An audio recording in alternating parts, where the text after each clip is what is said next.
I said, we're back. We have returned my relation. We belong.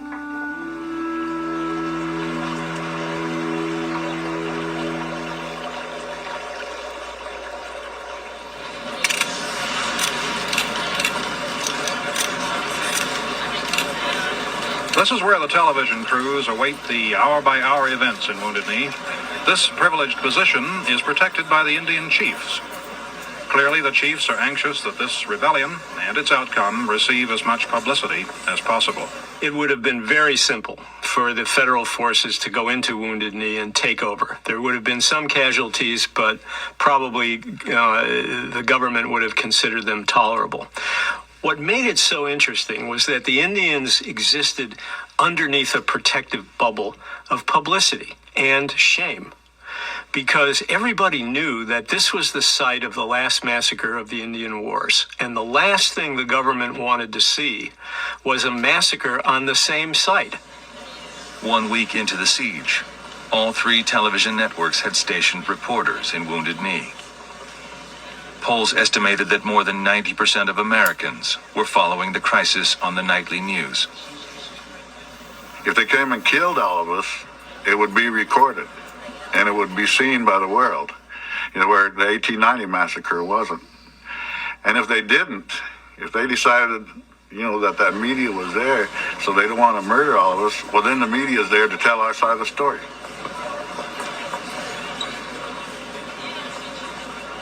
They wanted this stoic, American Indian man with a gun. America's picture of the Indian. We didn't care, as long as the word was getting out.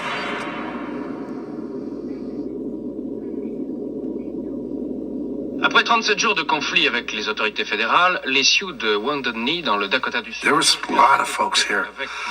A lot of foreign press were here. And they made it out to be kind of a cowboy Indian adventure, More people wanted confrontation. That seemed to attract the viewers. You guys get up so tight and start panicking, you get down on the press. Hell, we want them to film this bullshit. They all hear them fire first with that open up with automatic weapons. Well, we got to get that film. We got 22s in our hand against APCs. So don't be jumping on the press.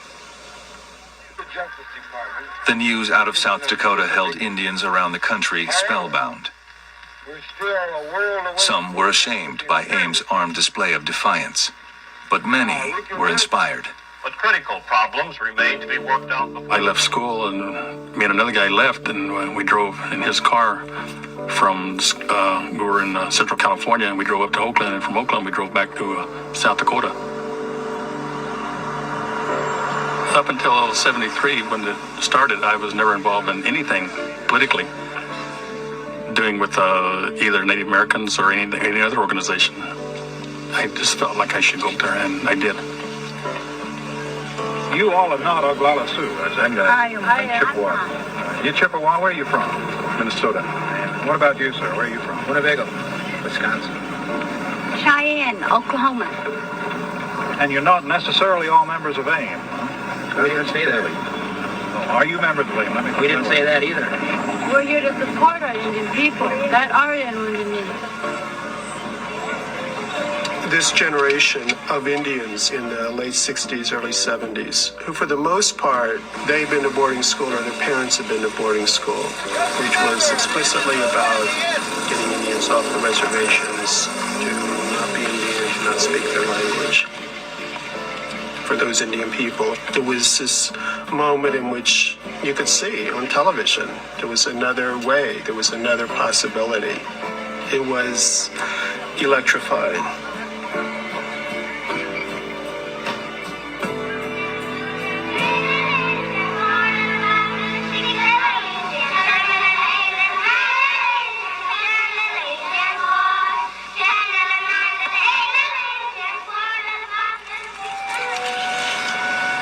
There is one dark day in the lives of Indian children, the day when they are forcibly taken away from those who love and care for them, from those who speak their language.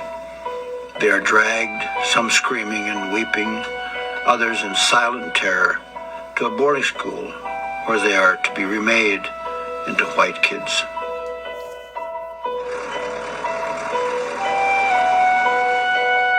By the late 19th century, the Indian Wars were over. The United States seized on a ruthless strategy to assimilate Native children to a subordinate place in white-dominated society. Government-run boarding schools. I was 5 years old. My mother was crying, and they were taking us off. And my sister Audrey, who also, was like a second mother to me, and a very close friend as a sister. And my brother Mark, they were very sad. Within 2 hours or so after the buses filled up and we were down the road, this is the furthest I've ever been from my home in my life. And then, of course, it turns into evening, and we arrive at this place.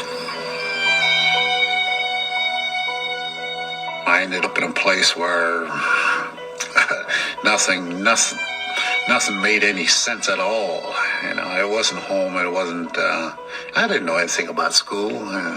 Nobody ever told me anything about school. I didn't know what the education was. I remember that I wanted to go home, period. I didn't want to be there, I just wanted to go home.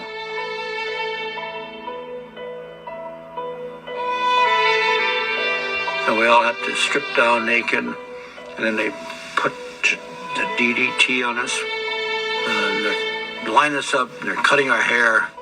You have long hair, you have braids, and then that gets cut off. And I would say within a matter of an hour and a half, we're standing there, all looking alike.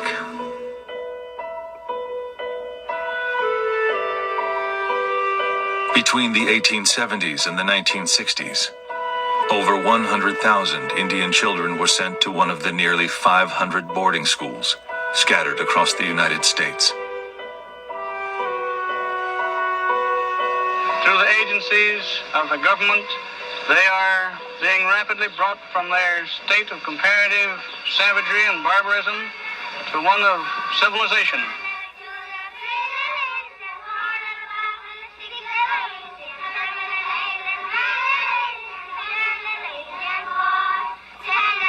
We couldn't sing any native songs or tribal songs. They just started using English. You could not use any other language. And we'd whisper it. Pass the bequajigan, pass the bread over. It's like I had to be two people. I had to be Nawakamig and I had to be Dennis Banks.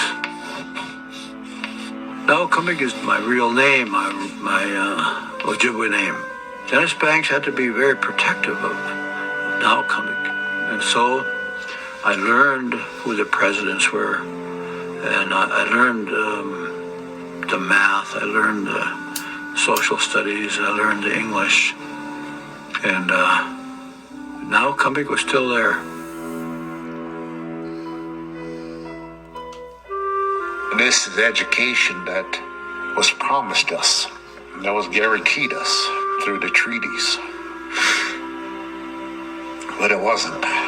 It's torture and brainwashing. They called us many different names.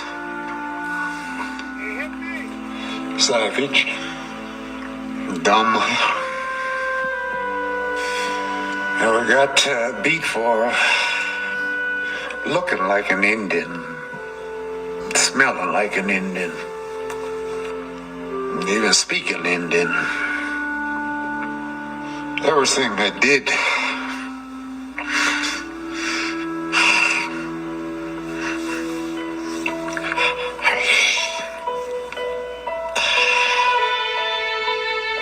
their de-Indianization program, it failed.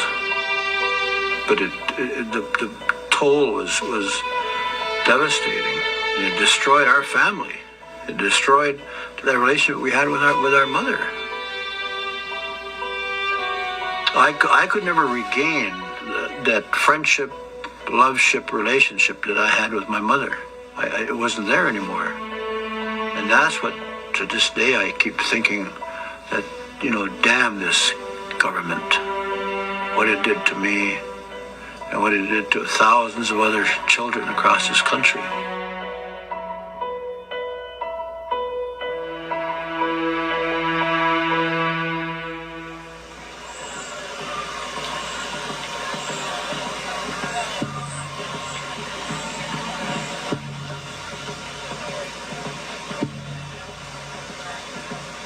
If the leaders at Wounded Knee are bent on violence, that is their concern.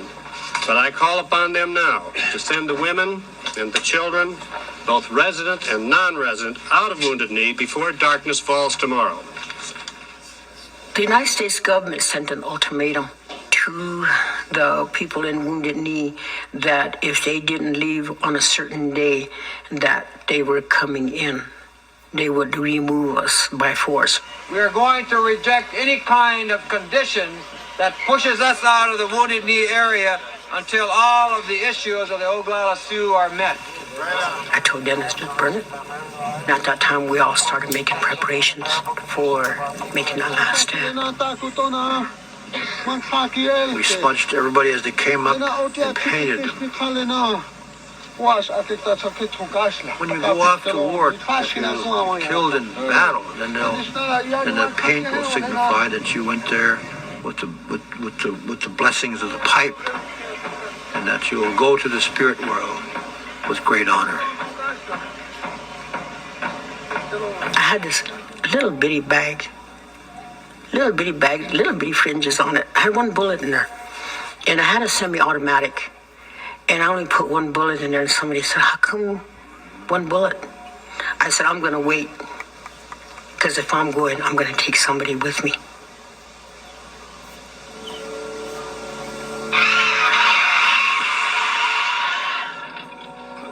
The government just backed down on that 6 o'clock thing. Beautiful. 2 days after issuing the ultimatum, U.S. officials shifted tactics.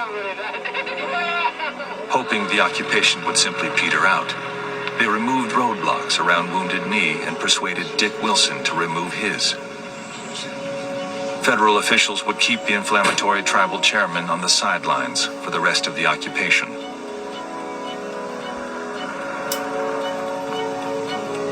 But when the roadblocks were lifted, new protesters and fresh supplies flooded in.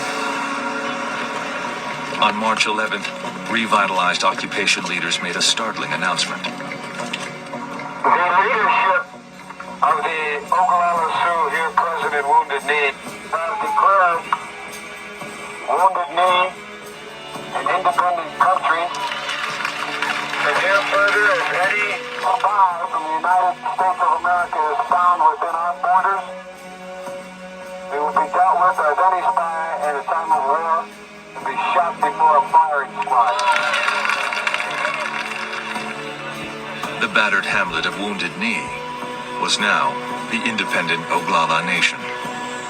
While U.S. officials hurriedly put roadblocks back in place, the new nation asserted its sovereignty. A delegation led by Chief Foolscrow traveled to the United Nations to put the Oglala's case before the world. They arrived almost an hour late. They said taxi cab drivers just wouldn't stop to pick them up. Wearing a medal given to the tribe by the United States government after the signing of the Treaty of 1868, 78-year-old Chief Foolscrow, through an interpreter, explained why the group came to New York. It is our last effort in this trouble. I think we have exhausted all other means of a settlement of the trouble we have at Wounded Knee. The delegation failed to get official recognition at the UN and returned to Wounded Knee. There, inside the borders of the independent Oglala Nation, the chiefs and medicine men introduced Lakota culture to the protesters, many of whom had come from cities and were disconnected from Indian traditions. One of the first things that we did when we got into Wounded Knee is we built a purification lodge, a knee sweat lodge. Everybody was required to go in there and purify themselves and to pray and ask the Creator for help. Everything that we did was preceded by prayer and gathering, smoking of the sacred pipe and tobacco offerings, everything.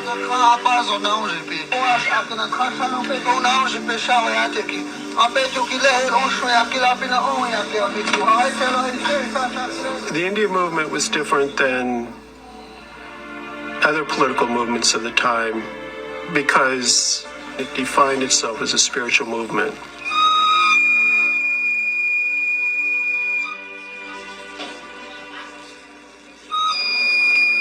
Their trajectory, in a way, mirrors what a lot of the Indian world was about, which was trying to connect with traditional knowledge, culture, religion.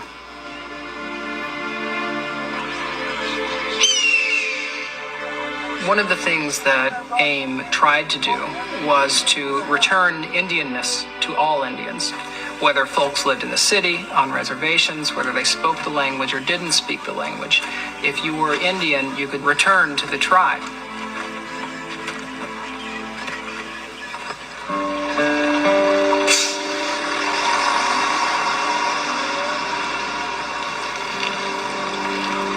Many of the protesters had left reservations behind, along with thousands of other Indians, as part of the federal government's Indian relocation program of the 1950s and 60s. The government thought one way to solve the Indian problem was to relocate Indians from the reservation to the bigger cities. They couldn't kill the Indians anymore. That was out of fashion by the 50s. So they decided to experiment. They did a lot of experimenting with Indians. Relocation program was one such experiment. It was exciting, relocation. You know, you get to go to a big city and they'll help you find a job and you'll get to, you know, see the rest of the country. Of course, you weren't forced to go on a relocation, but they made it look good. Streets paved with gold. We ended up in Cleveland, Ohio. Over 100,000 Indians were relocated in just 15 years. The government promised to help them find schools, housing, and employment.